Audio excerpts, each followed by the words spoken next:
masamang daan to, di ba?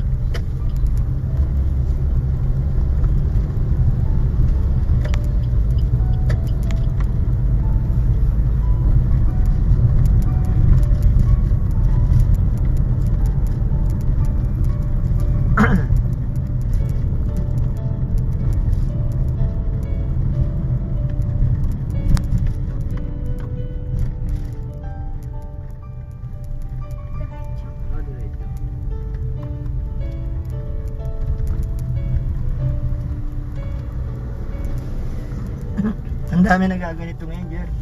Para saan niya? Vlogging. Ay, ina-upload nila sa YouTube. Kita mo si, FLM? Di ba ang daming ano nun? Alam mo magkano sila nun? Sino si Leo Marcos? Isang buwan. Wala pang isang buwan, ha? Nagulat nga siya, 80 million. Oh, naka 80 million kahalag siya. Sabi niya, Ano yan pag may mga nag-like, gano'n? Subscribe. nagulat nga siya. Sabi, malaki pala kitaan dito. Pag nag-viral ka, yun. Nainunin na MBA si Leo. Ay, inggit na yung mga yan. Maraming kalaban yan. Politiko rin. Alam mo naman sa NBA, kwartahan ka lang yan, di ba? Wala, hindi nila kaya yun. Tatawag na si Bongbong nun.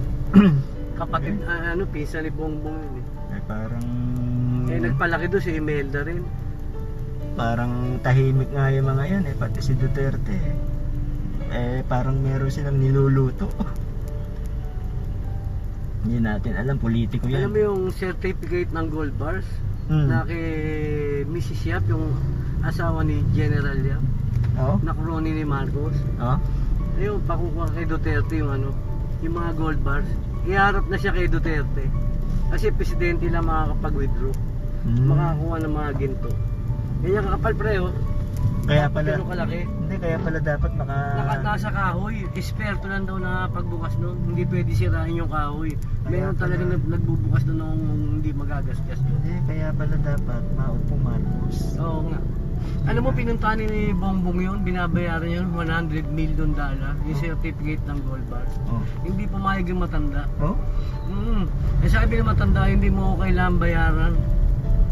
Buti loyal yung... Ipibigay mo sa mga tao, makuha yung gold bars, mapalitan ng pera, ipimahagi sa mga mamayan Pilipino. Yun yata Ako hindi ko kailangan ng pera, sabi. Yun yata ang last will ni testament ni Makoy, Parang nga nandun yung baril na ginto eh. Ginanong ko, inalog ko. Utang maalog eh. Mga ganyan kakapal yung certificate ng gold bars. Talaga? Utang din daming gold ba talaga, no? Nilalakad namin nila sa ni Paulo yan. Kaya namin si Mrs. Yap. Kaibigan namin.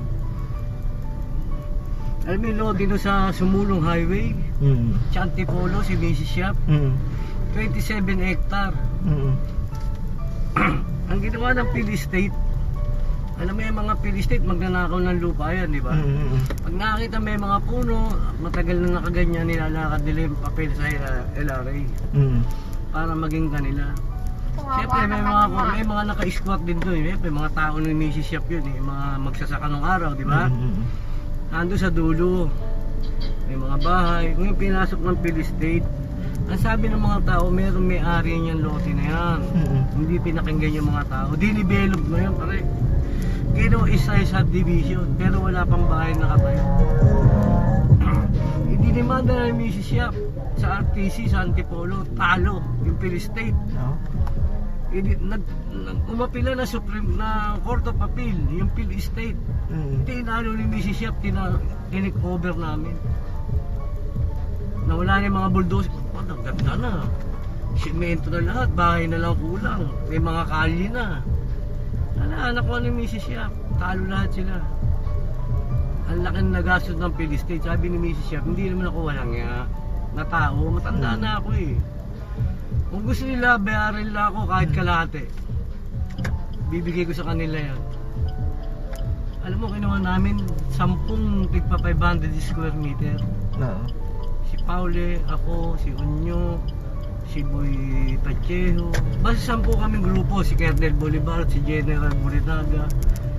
Yung 10 dikit-dikit kami na tigpa 500 square meter. Ibinigay sa amin ni Mrs. Shop. Ay, yung pala yung kinukwento mo nun. Oo. Nabait yung matanda, pare. Ano yung chick? Si General Yap. Yung, di ba si General Bear, Pilihan ba? Ang PMP chief. Pambiamber, di ba? Sumunod siya kay Pambiamber. Si Ber lang. Yung General Yap. Si Ber lang loyal talaga kay ano. Yung Yap. Yung Pero- dalawa na yung di bumigay. Bumigay nga si ano, di ba? Oh, yung Si dalawa- Ramos. Oo, yung dalawang Diba, loob. bumigay. Sila Abadilla bumigay. Ayun pala. Yung Yap saka yung Bear. Yung pamilya niya marami mga pera yan dahil yan ang pinagbibigyan ni Marcos bago tumakbo. Siguro yun, no? Binigay yung pagsakay ni Marcos, di ba? Ano magkakaw dito? Pare, hawakan mo na to. Hawakan mo na mga certificate of gold bar. Ingatan mo yan, di ba? Oo, Hindi buti na. makuha sa akin. Eh ngayon, di ba namatay si Marcos? Namatay na yung General Yap. Hindi pala Ngayon sa asawa. hindi pala makukuha din nila bongbong yon. Binibili nga, binabayaran nga si Mrs. Yap $100 million. Siguro talagang susundin yung last Ay, New sabi ni Mrs. Testament. Yap, hindi ko kailangan yan. Pamakunin mo yung gold bar, bibigay ko sa'yo.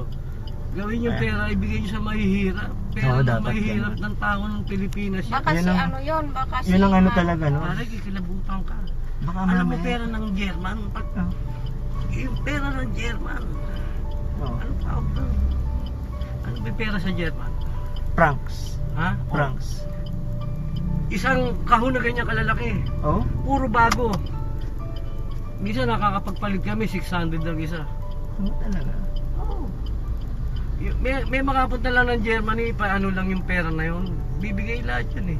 Kahit 500 lang isa eh. Bakit napakaraming ano? May mga pera ni Marcos yun, naka-animate na pagpupunta ng Germany. Yun ang pinambibili doon. Ando sa matanda. Mga ano talaga sila, mayaman, no? Oo. Puro bago, walang lukot ha. Pwede ba tayo dyan kumaliwa? Hindi, diretso tayo. Ay, diretso. Baka mamaya si FLM nga ang ano, susi dyan eh. Di ba? Hindi. Hindi kaya? Si Leo, nanloloko nga ng gold bar yun, di ba nung araw? Hindi pa nakakapag-asawa ng apo. Matalino yun si Leo Marcos, may kagaguhan din nung araw. Pero kamag-anak nila yan. Oo, anak niya ni Patricio, kuya ni Marcos.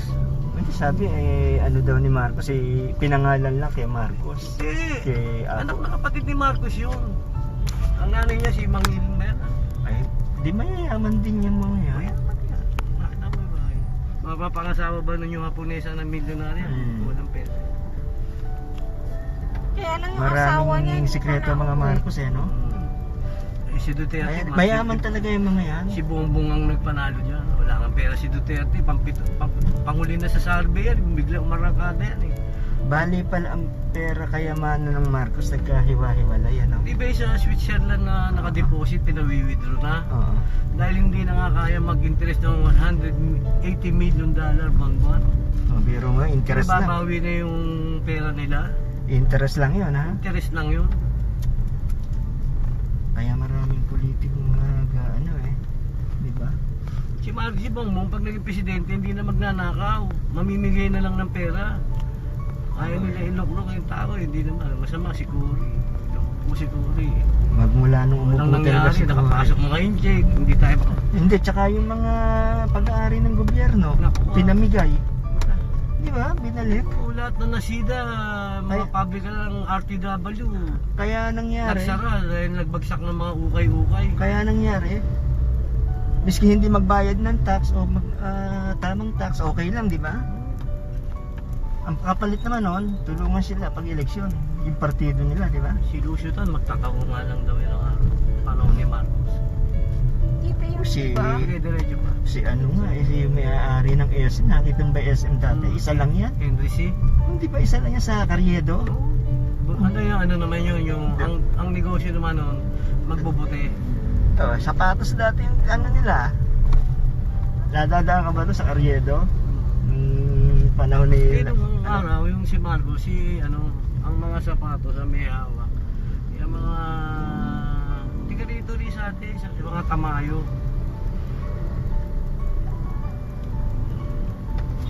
Marami talagang kayamanan si Marcos. Marami. Sabi nila nakaw, hindi nakaw yun.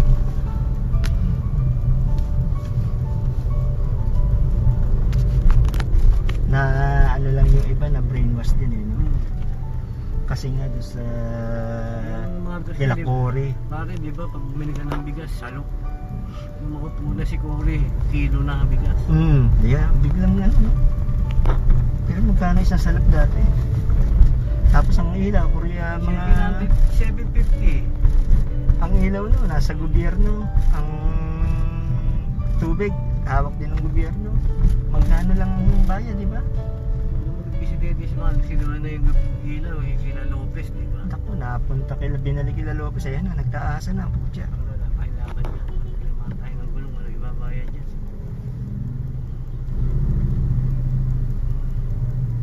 Matindi ginawa nila Aquino. Kasabuatan nila din ng Amerika eh. Salbay dyan si Ramos. Si Ramos, tingnan mong gano'n yun. Simple-simple, ang daming na... Ang daming... Kakaliwa na tayo dyan doon sa lumabas ng kota. ang daming nakulimbat niyan. Ayos na si Ramos. Simple-simple lang, di ba? Saka mag-anak ni Marcos siya, isang buo, binita si Marcos. Kaliwa tayo dito, kaliwa. Saan ka nakakitang gano'n, ano? Para maging presidente rin siya. Walang nangyari, ano? Kuraktin. Pinsan niya, di ba? So, pisa mo. Nagmalinis ang tarantado. Kala ng mga tao, totoo. Pati si Evili, bumalik na. Kasi isa pa rin yan. Para makuha niya yung Port Irene. Maging kanya. Marcos yan eh. Port Irene, di ba? Yung sarili San Pierre. Marcos yan, nakuha niya. Si Ramos, napakadaming barko pala pinagbibili niyan. Tapos hindi pa nirehistro sa Pilipinas. Tinago. Diretso pa tayo. Nalipat na pala. Dati dun sa Manila. Po, diba? Dito din yan. No entry doon. Diretso pa tayo doon. Sa kabila doon tayo kakanan.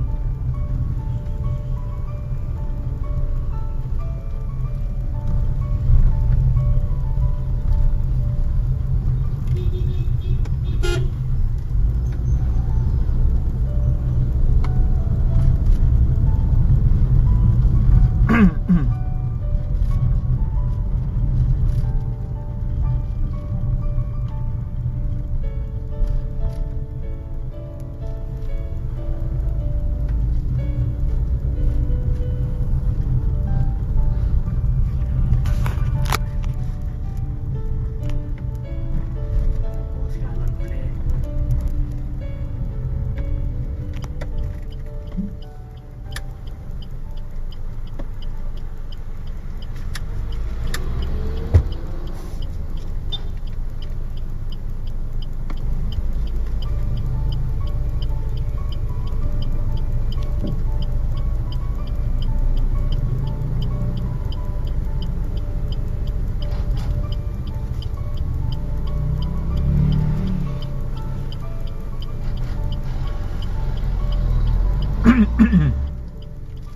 Dapat ginawa niyang bahay, may garahe.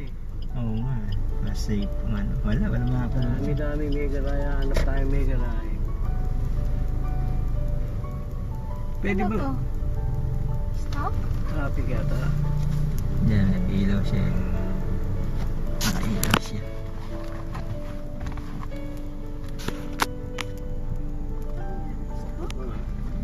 Bukas, tignan ko.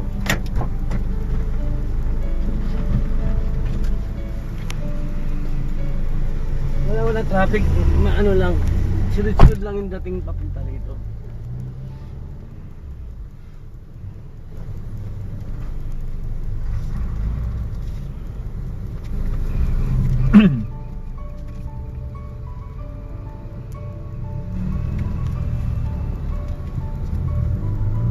Yan ang nakaka-perwisyo dyan. Laki. Yung nakaparada. Oo. Kala ko bawal yan. May ano to eh. Main road na rin to, no? Mapa-ignition yata. Dito kanan po tayo. Kanan po. Police. Dito na yun. Yati ko saan pwede pumarada. Tayong parada. Dito na lang sa likod. Lalakarin namin ni ano, ni June. Hindi. Sige, parada mo lang yan. Lalakarin na lang namin yun.